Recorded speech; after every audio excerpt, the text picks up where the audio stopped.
Welcome to For the Health of It. I'm your host, Corian K. Paget, and this is your number one source for all things sports, health, and fitness related. Oh, hold on, Coach. What does For the Health of It stand for? Good question, Austin. The four and For the Health of It stands for our four principles, which are mindset, movement, nutrition, and recovery. Okay, cool. Let's do it for the health of it then. Welcome to another edition of For the Health of It. I'm your host, Corian K. Paget, and today I have with me a Gulf Coast native, a former, well, I don't know if he's the former, I don't know if he loses the title or not, but pound for pound, pound for pound, world's strongest man, Richard Hawthorne. Richard, how you doing, sir? I'm great. I'm great. Thanks for having me on, y'all. We appreciate you. So, I already mentioned it. So, how does that work? Does that title stay with you, or? Well, what it is I was named I was the first person to ever lift 11 times my body weight in powerlifting raw. Okay. What raw means in powerlifting is that you just have actually classic raw, just belt, and I wore knee wraps. But to say I was the first in history for anybody ever to hit 11 times body weight, that's just strictly getting the total amount of weight that's divided up into three movements: squat, bench, and deadlift.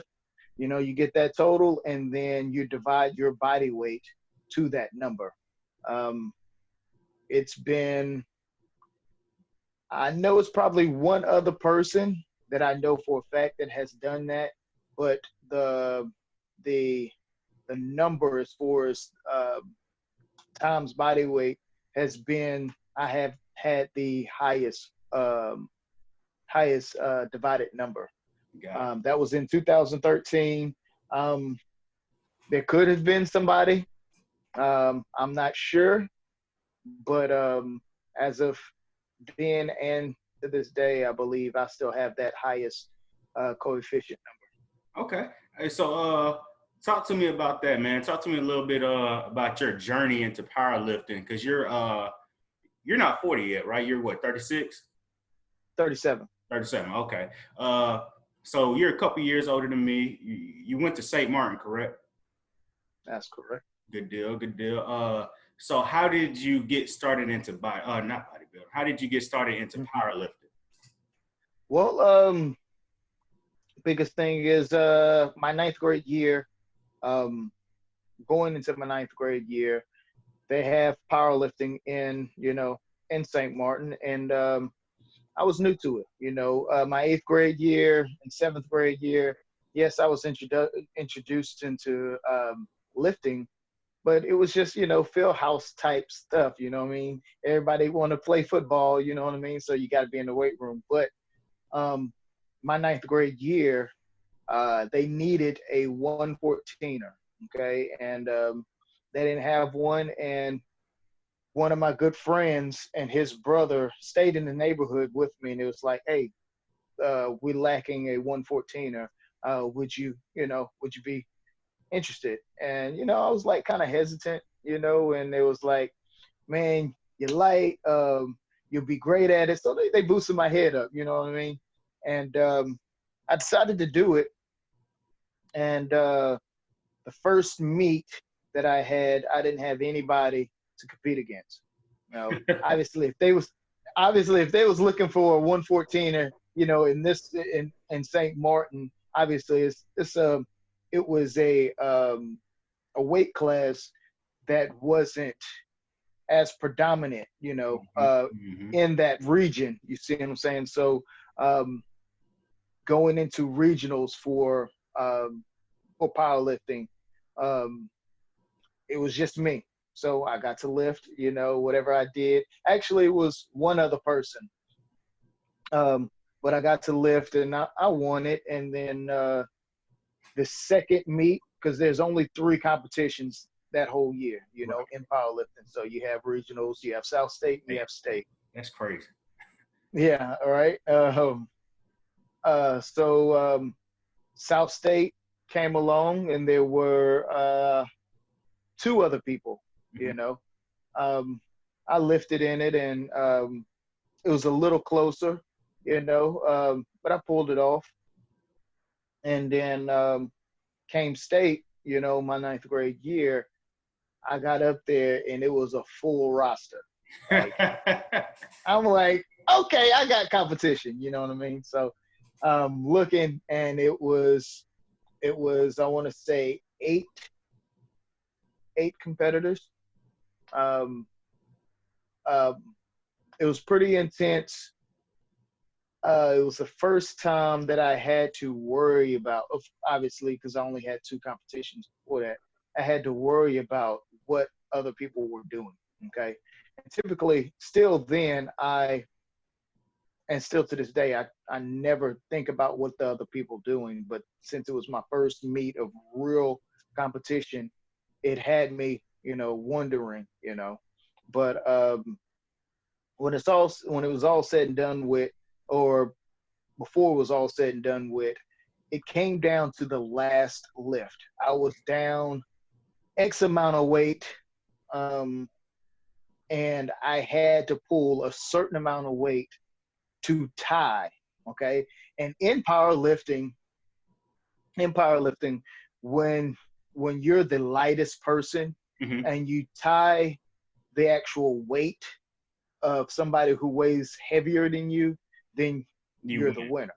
Right. So I pulled whatever I needed to pull. I can't remember. I was 114, so I was probably somewhere around 250 and above. I want to say it was between 250 and 315. Okay, maybe 275. I can't remember. It was a long time ago, but I actually pulled it off. It was a long, fault lift, and I pulled it off, and it started from there. I was hooked. Okay, I was hooked because of the simple fact that, one, it was all on me. One, because it was something new, and it came to me a little bit naturally. Two is because it was, like I said at first, it's on me. I realized whatever I put into this, whether my success or failure, it's on me. Okay. I'm the person that show up to work out, whatever. So if I'm gonna do this, I don't wanna lose. So I'm gonna do whatever it takes. And I know it's in my hands. So I was stuck then. To say this, after I won that meet, literally I remember sitting there or standing there with my coach in front of me and another one of my teammates on the side of me, and they was talking, and I was kind of zoned out. Right. And I can hear them talk, and they was excited, about my win and about how we did as the few lifters that got to advance the state, how we did as a whole. And I was zoned out, and then I looked up at both of them, and I said at that moment in ninth grade that I was going to become the pound for pound strongest person in the world.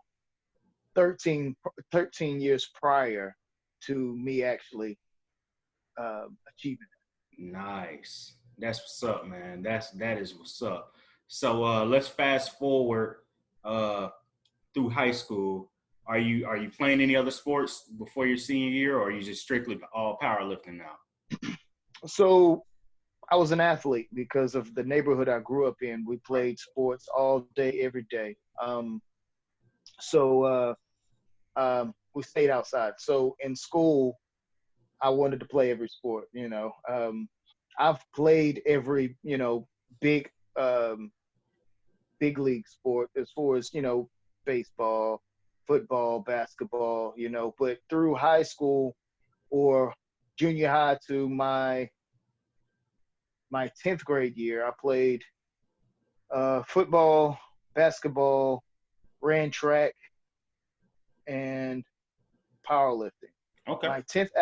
After my 10th grade year, I decided, okay, I'm not playing anything else. This is what I want. This is what I love. I'm sticking with powerlifting. So my 11th and 12th grade year, that's all I did. Good deal. Good deal. So you won state your ninth grade year, correct? Yes. Did you win your 10th? Did you win all throughout? So I went my 10th grade year, one state, 11th grade year, one state, and my 12th grade, I was going to win state, but actually I got DQ'd. It's an interesting story. Well, not that interesting, but in high school, they have what is called briefs. Okay. Right. This was you have your suit, and then you have your belt, and you have what are called briefs. They don't allow anything longer than what whitey tighties are, you know. And it was an honest mistake, and I forgot. So I was getting ready to actually, it was going to be an all-time record. It was going to be a 500-pound squat at 132 in high school. And they noticed it, and they gave me 5 minutes. They gave me 5 minutes to get out my suit, change, and be back up. Not even that, 3 minutes. Get out my suit, take those briefs off, put something else back on, and put on my suit, which if anybody is familiar with it takes 5 minutes lifting, just to get it off.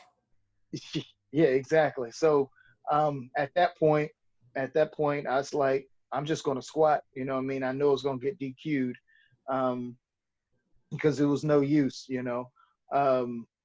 And did my squat. I did it, but of course it didn't count. And then it just went from there. Got DQ'd for that competition, but it is what it is, you know. Right. I left with 3 years state champion and still holds all-time records to this day. I've been training kids in powerlifting for a while, in high school powerlifting for a while. And last year, one kid broke my squat record. Nice. And it was exciting to see. A lot of people get, you know, mad with stuff like that, but that just shows growth. You know what I mean? And that's something to admire. You know what I mean? Because all records will be broken, no matter what. Somebody can hit 2,000 pounds, you know, in something, and as soon as they do it, everybody mind and will sees it and be like, oh, it's possible. And then that record just, you know what I mean? So records will constantly go up. It's going to get crazier and crazier. But it was amazing to see that squat record that I had, all-time squat record that I had, be broken, you know. Right. But I still hold pretty much all those for the high school. Okay. So let's talk about you seem like a naturally strong or naturally athletic guy. Do you think that's genetics, or talk to me about it? It's environment. Okay. Like my neighbor, like I talked about my neighborhood briefly. I'm a runt. Everybody know. Right. I'm still to this day. I'm 37. I'm 5'3", 135 pounds. You know, fluctuating between 130 and 135. The neighborhood that I grew up in, Cedar Grove, over in St. Martin, we have a neighborhood park. Okay, we had a neighborhood park, and with this neighborhood park, we had abundance of kids that was out there every day, all day, competing. So I'm a runt. Not only that I was a runt, I was born in '83. So the age range of kids were from 8 to 18. And I was one of the youngest, okay? And they always competed, you know? And I remember strictly, me and my cousin were very competitive and wanted to play with all the older kids. So at a very young age, I learned how to troubleshoot. So in order for me to play with them, I had to realize I'm not as tall as them, I'm not as big as them, and I'm not as fast as them. Mm-hmm. What can I do to actually play and compete? But not only compete, but find something that I'm better at in each individual sport or whatever, playing manhunt or whatever, that I can figure out that I can not only compete but be better than them, you know? And from growing in that environment from age 8 all the way up to 18, that's how I looked at everything, you know?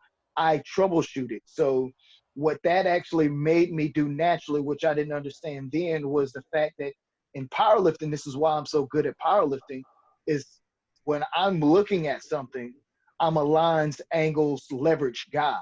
So I'm looking in the means of trigonometry and physics. So not understanding that at that time, but that's what I do. I assess things and I'm looking for leverages. How can I do this better using less energy? Right. And that stuck with me, not only that aspect, but the aspect of when I was playing with them, you think they let up on me? No. Of course They came and they roughed me up, you know, just because, you know, when you're an older person and you feel forced in a way, or somebody do pick the younger person, they feel forced playing with somebody younger, you know what I mean? So they'd be like, okay, well, you want to play, we're going to show you how we play. We're going to play. So that mindset of how I looked at things and approached things, but also, you know, that mindset of, you want to play, you're going to have to go through the fire, you know what I mean? And, Right. and I'm saying, okay, you can do it, I can do it, and I'm going to show you. So that just developed me as a person as I grew up from my neighborhood. Okay. So Austin doesn't know about this, man, but being from the coast, you know, I'm from Biloxi, but there seems to be a little bit of beef between D'Iberville and St. Martin. Okay. You ever experienced anything? You said you're from Cedar Grove. Well, What you know about that Forest Cove? Forest Cove. Y'all was all right. Y'all was all right. Well, not y'all. I'm from the east side. I'm from Biloxi. Okay. Well, yeah, you're right. You're right. Well, there was always competitiveness between. Of course, it was a rival. But it was intense. It was real intense a little bit before my time. Mm-hmm. You know what I mean?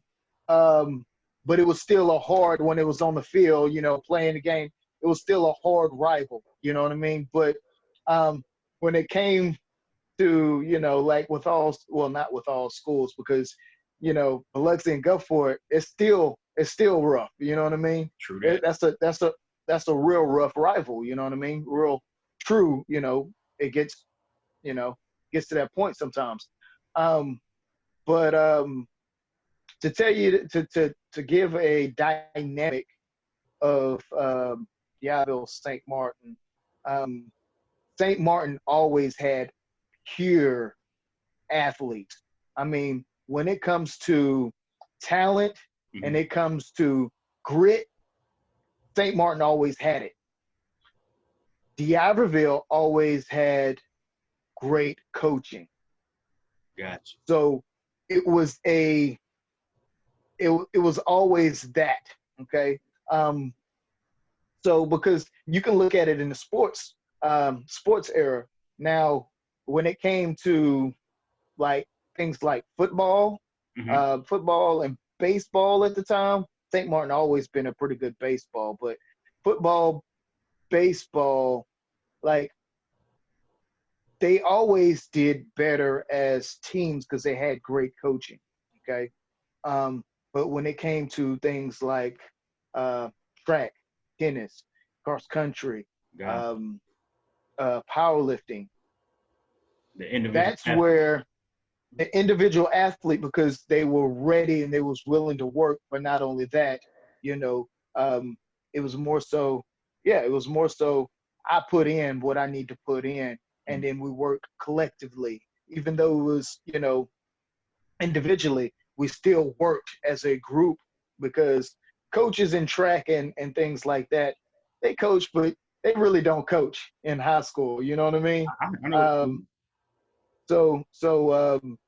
So we came together great because we were individuals who wanted to win. Can y'all still see me? Yeah. Okay. I gotta charge my phone real quick. But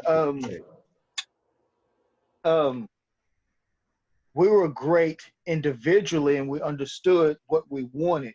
Okay, so that's how that happened. So the rivalry between us and D'Iberville, which you can see, you know, we had great athletes, but the coaches wasn't as up to par. So some decisions, and not saying that all our coaches we had weren't great. You know, I mean, it wasn't good. We had a great coach, which I don't know if you remember the name because I think he went to Biloxi, was Kelly Kazi. He was a great coach, and that was the only great football coach that I know St. Martin has ever had. He was a great coach, and he had great years with him. But that was the difference. That's how D'Iberville St. Martin as far as rivalry, went. Makes sense. Makes sense. So now that you're out of high school at this point in the storyline, what happens in between 2003 and 2013? How do you go from being best in the state to the best in the world? Are you ready for this? Oh yeah. Also, if you can go into finances of it, how are you financing yourself? Okay, I'll go into that. But let's get this little story first.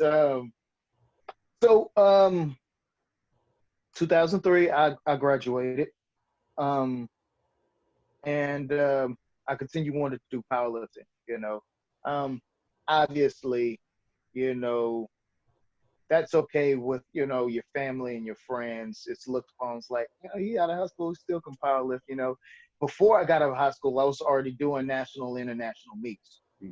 I had a couple world records already. In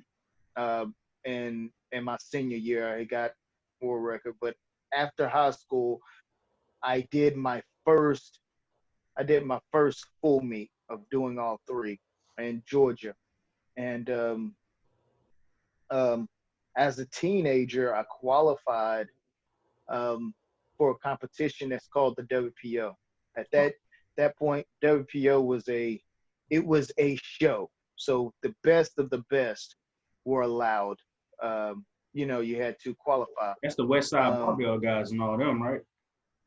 No, they competed there heavily. But WPO was, it was worldwide. So you had everybody, you had Germans, Russians, you had Australians, everybody. Gotcha. But it was a small group. It was an honor to be able to lift in there, but to even think that I was going to win would be crazy, because not only that I'm one of the youngest, and you'll notice the pattern, but not only that I was the youngest, I was one of the lightest. And the way they set those competitions up is they group weight classes. So from 132 to 165. So it's 132, 148 and 165. So whoever came out with the highest total wins. If you break world records, you get highest total wins, and you win money, all that, belt, whatever. And then if you break any all-time world records, you win some money as well. So for every all-time world record, I think it was $1,000 at the time. So that's what I did right off. I was able to get into that. I did that my 2003, 2004, the beginning of 2005. So 2005, every March they have the Arnold Classic. Right. Okay. It's the first weekend. It's the first weekend in March, and that's actually the ending of. At that point, now it's no season, but at that point it was the ending of powerlifting. Okay, that season. 2005, that's where the Arnold Classic, you have the finals of the WPO. So you have a qualifier, which is the organization was APF. Then you go to the semifinals, okay, which was usually held at a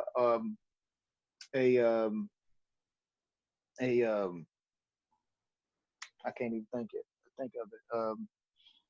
A big show, which was the semifinals for the WPO, and then you have the finals, okay, at the Arnold Classic. And I did that meet, and that was 2005. After I did that meet, I had a magazine. I had a magazine interview, Mm-hmm. And this is significant later on in the story. But in that interview, they said they went over, what I wanted to do for the coming up competition, WPO competition, which was going to happen in November. What I was expecting to do, what I was getting ready to do, and at that point, this was equipment, and I advanced pretty a good bit. But not only that, I had a suit, which you familiar with the Enzer suit, the canvas suit? Okay. Are you Not okay? at all. So this is okay. So it's a heavy duty suit. You know what I mean? But in training in it, I hit a 722 squat for a double. Wow. So in training, I'm thinking, okay, I did this for a double. This is at 132 pounds. So in training, I hit a double. So they asked me what I'm expecting. So I'm just like, I'm taking the record. I'm going to attempt. I did 722. So easily I'm looking at 700. Okay. I'm just like, expect for me to come out and break this all-time world record. You know what I mean? So I was looking for that. And then it was like, okay, for the last question, it's like, what do you see yourself in 5 years? And I said, I see myself having a gym in 5 years. And that was it. All right. Mind you, again, this is 2005. Right. Come August, that's when Katrina hit. Katrina hit. August 28th or 29th, something like that. Something like that. So August 28th, 29th, Katrina hit. At that point, right after that interview, right before the interview, I found out that my daughter's mom was pregnant. So Katrina hit, lost both my jobs because all I was doing at the time was working both my jobs and training. Well, and what were you doing for your jobs at the time? I worked at Winn-Dixie. Okay. And I did everything at Winn-Dixie. And I worked at Sicily's. Gotcha. Okay, Sicily's Pizza. On? What's that? Over there. Yeah, on Lemoyne. Yeah, over there on Lemoyne. So lost both my jobs, and then so not 11 days, so about 12 days after Katrina, my daughter was born. So new dad, no jobs, everything is in turmoil, and my daughter was born in a half-open hospital. Wow. So scared, terrified, and at that point, I immediately, when my daughter was born, the next day, I secured a job down at the Bow rebuilding. Well, first gutting it out and, busting out all the sheetrock, there was some bodies and stuff like that down there, but it was a total mess. But so I left Biloxi Regional the next day, walked down the street to the Bow and started working. And that was a 16-hour job, So from that point on, in between that point, 2005 to 2000 and early 2000, late 2007, early 2008. Okay. I was going in and out of jobs. And this is an interesting point, and it's because I got to look back at, how everything played out. But um, when I lost that bow job, when it was done, okay, that contract was done. I lost it. They didn't need anybody anymore. Um, it took me 2 months to find another job. If I can remember, I think that was a security job on base at the hospital. I had that job for a few months, lost that job due to higher bidder contracts. And that's how, System the work. basis work. Yeah. Lost that job. And it took me 4 months. I want to say it was 4 months to find another job. I can't remember what job that was, but I lost that job. And in between that last job, it took me 8 months to find a job. That it was just, Wow. it was hard. But after that, I think it was either I was working at a casino, room service, or something, and I switched. I made a few switches. Went from one casino to another casino, and then eventually I got to start training at eFitness. Gotcha. Mind you, from 2005 and 2000 and I want to say early 2009, early 2008, I wasn't working out at all because I had a new family. I had to bust my butt, Right. And that was more important. Even though it was still in me and I wanted to do it, I just didn't have the time. Um, but I eventually got to start back training, and when I started back training at this gym, people started to hearing, oh, that's such and such, and he did this or that, and they approached me was like, oh, why don't you train here? So I started training there. I want to say that was that was late 2008 Mm-hmm. or late 2008 when I started training there, and trained for a competition. Did my first competition in forever, and I actually came back and broke my last deadlift um, world record. Gotcha. I trained for a good solid. Um, I don't know. I think it was probably 6 months.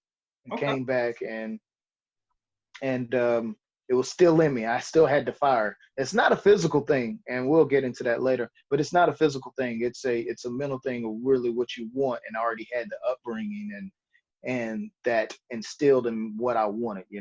So that happened. Eventually, I continued to train at eFitness as a personal trainer. Mm-hmm. I'm sorry. You good? I plugged up the phone, but it wasn't plugged up in the. Can you see me? Yes. It wasn't plugged up in the socket. So at that point, I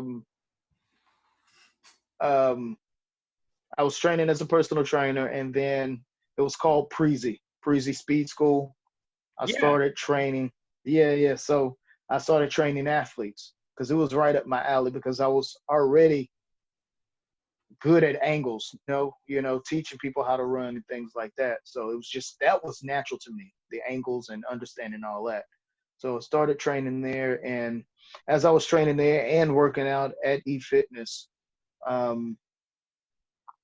the eFitness just wasn't conducive anymore. They had some equipment problems. The last day that I was there, me and my partner was training, and one of the isolated benches that does the decline, I was lifting, doing decline benches, and that decline actually collapsed on me while I had 225 on the bar. If that was anybody else, they would have been seriously hurt.